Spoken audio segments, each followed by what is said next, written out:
And welcome back. Today was day one of the Central Plains Regional Legion Tournament, and there was a little bit of drama for the Renner Royals as manager Jack Van Leur got ejected before the game even started because the team didn't have on the right patch. The team would rally though against Oshkosh, and they would lead 2-0 after the first half inning. Then in the bottom of the first, Oshkosh Eli Burnt hits a ball to center, and that's over the outfielder's head as one run would come in to score, and Renner, they still lead 2-1 after one.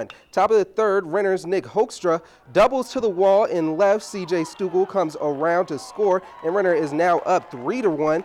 And Oshkosh, they would have a big third inning. Eli Burnt doubles again to the corner, and he brings in another run. Oshkosh scores 3 in the third, and they go on to win 4-3. And in our nightcap, Sioux Falls West would take on Edina later in the day, and the host would start the action in the second as Mason Olmstead finds contact and he flies out to right, but that's enough to bring home the first run of the game. West is on the board 1-0 after 2. The next inning, they would find more success as Karsten Grove will fire one right up the middle in the infield, and that brings in another score for Sioux Falls West, and they lead in the third inning 3-0.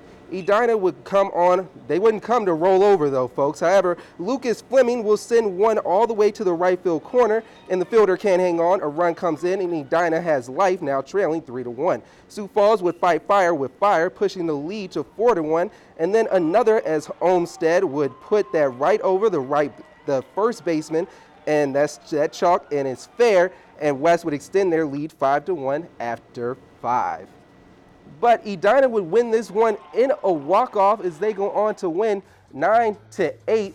And of course, Oshkosh did beat Renner 4-3, and that sets up action for tomorrow as Renner is going to play Dubuque at 4 p.m. and Sioux Falls West is going to play Fargo at 12:30 p.m. And as we get to more action, the South Dakota Amateur Baseball Tournament was tonight in Mitchell. Winter Cologne beat Lennox only 3-0, and Why Not is still battling Corsica 14-6 in the bottom of the 8th. Harrisburg is going to be taking on Crofton tomorrow at 11 a.m. in that tournament, and Salem is going to take on Plankinton at 1 p.m.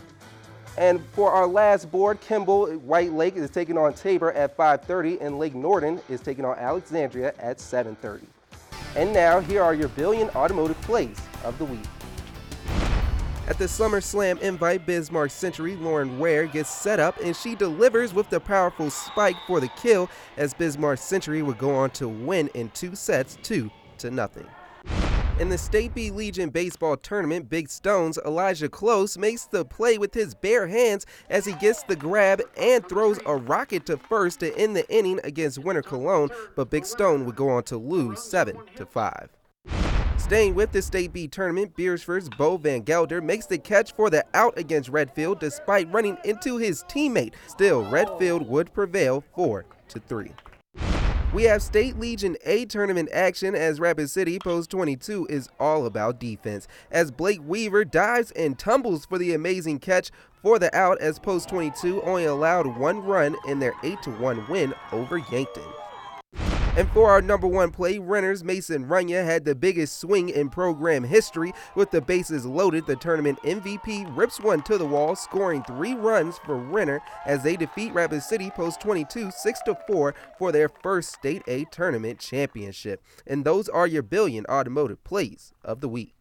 And with a little bit over 3 weeks until their first game, the USD football team met the media today in Vermillion. Though the Coyotes only have 12 seniors, they're going to return several starters like quarterback Austin Simmons and All-American defensive end Darren Greenfield. In his 4th year, Bob Nilsson is confident that the newcomers, and he believes that they have enough depth to contend for a playoff spot.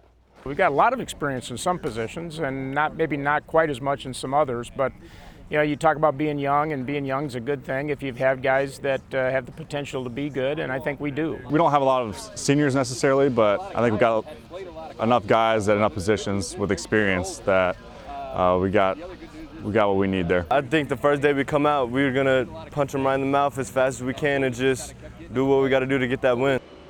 Coyotes open the season August 31st against Montana in the Dakota Dome, and it's going to look very different with renovations coming in 2020. And that's going to do it for sports. We'll be back in a little bit.